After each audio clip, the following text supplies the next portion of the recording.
Les proverbes décrivent le caractère de l'adultère. Il est qualifié de simple et d'insensé, Proverbe 7.7, et comparé à un animal pris au piège, puis abattu, Proverbe 7, 22-23. L'homme qui commet l'adultère est dépourvu de sens. Quiconque agit ainsi se détruit lui-même, Proverbe 6.32.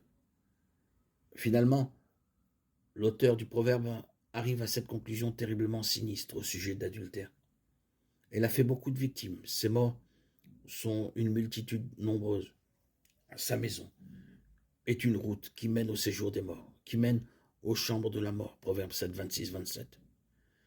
La lecture de ces avertissements dans les proverbes devrait suffire à faire trembler le cœur de n'importe qui. Aussi drastique que puisse paraître la loi de l'Ancien Testament concernant la punition de l'adultère, les conséquences spirituelles sont encore pires. Heureusement, le péché d'adultère n'est pas exempt de la promesse de pardon de Jésus. Il suffit de regarder l'histoire de Jean 8 sur l'interaction de Jésus avec une adultère prise en flagrant délit et traînée devant lui par les pharisiens, pour voir le cœur de Dieu envers celui qui est pris au piège du péché. Les pharisiens sont prêts et impatients d'infliger une punition impitoyable à la femme, mais pas à l'homme. Et Jésus les réprimande en leur rappelant qu'ils sont tout aussi pécheurs qu'elle. Puis, lorsqu'ils se sont tous éloignés de la scène, il lui demande doucement, « Femme, où sont-ils? Personne ne t'a-t-il pas condamné ?»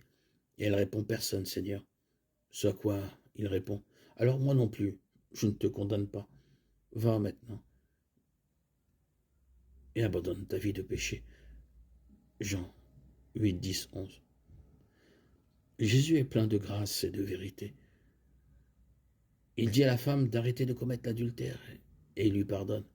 C'est une merveilleuse image de Jean 3, 17. Dieu n'a pas envoyé son Fils dans le monde pour juger le monde, mais pour sauver le monde par lui. La punition pour l'adultère ou pour tout autre péché est effacée lorsque nous recevons le fait que Christ a pris cette punition pour nous.